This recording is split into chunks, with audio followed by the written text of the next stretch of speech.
राष्ट्रीय समुद्र विज्ञान संस्थान NIO समुद्र में अनुसंधान के लिए रिसर्च वेसल्स का इस्तेमाल कर रहा है।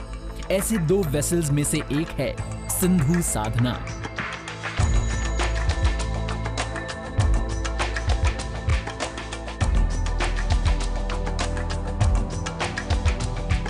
ये शिप महासागर से संबंधित अलग अलग बिंदुओं पर डेटा जमा करने के अत्याधुनिक वैज्ञानिक उपकरणों से सुसज्जित है।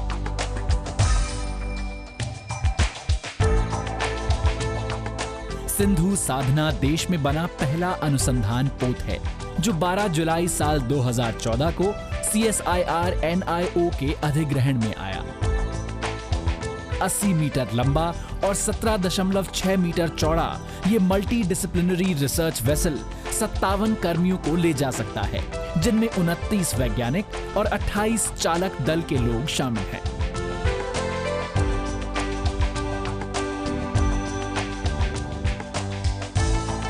तेरह 13.5 नॉट रफ्तार के साथ ये शिप एक बार में 45 दिनों तक समुद्र में रह सकता है। सिंधु साधना इतना सक्षम है कि इसके जरिए समुद्र विज्ञानी हर तरह के मौसम में समुद्र पर नजर रख सकते हैं। ये पोत देश के आसपास के समुद्र में होने वाली वैज्ञानिक प्रक्रिया को समझने में काफी मददगार साबित हो रहा है और इससे भारतीय समुद्र वैज्ञानिकों की क्षमता बढ़ रही है।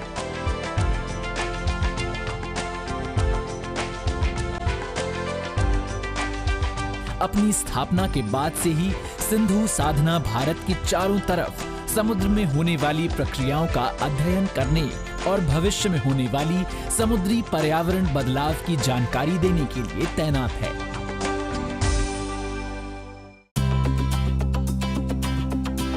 इस अनुसंधान पोत में उच्च परिशुद्धता का डेटा और नमूने लेने के लिए अत्याधुनिक उपकरणों से लैस 10 प्रयोगशालाएं मौजूद हैं। सिंधु साधना कई ऐसी प्रयोगशालाओं से सुसज्जित है जो सिंगल बीम और multi beam echo sounder, parasound, water column, sub bottom profiler, gravimeter, magnetometer, acoustic Doppler current profiler, conductivity temperature depth profiler, autonomous weather station और एयर क्वालिटी मॉनिटर जैसे उपकरणों द्वारा ऑनलाइन डेटा कलेक्शन और data processing में सक्षम है। ये पोत ऐसे डायनेमिक पोजिशनिंग सिस्टम से सुसज्जित है जो इसे एक बिंदु पर खड़े रहकर सैंपलिंग से लेकर 24 मीटर तक लंबे तलछट कोर से सटीक नमूने लेने में सक्षम बनाता है। इसके सैंपलिंग गियर में एक ए फ्रेम, गामा फ्रे, CTD और सपोर्टिंग ट्रेन के साथ डीप सी विजन जुड़े हैं।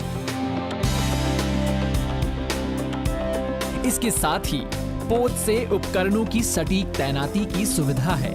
इसमें रिमोट संचालित और स्वायत्त जलीय वाहन भी हैं।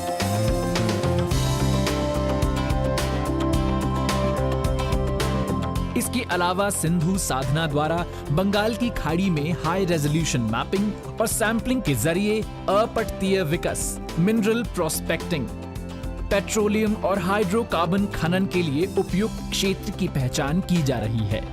साथ साथ सेंट्रल इंडियन ओशन बेसिन में मल्टी डिसिप्लिनरी विश्लेषण किया जा रहा है ताकि गहरे समुद्र तल खनन के लिए बेसलाइन परिस्थितियां स्थापित की जा सकें।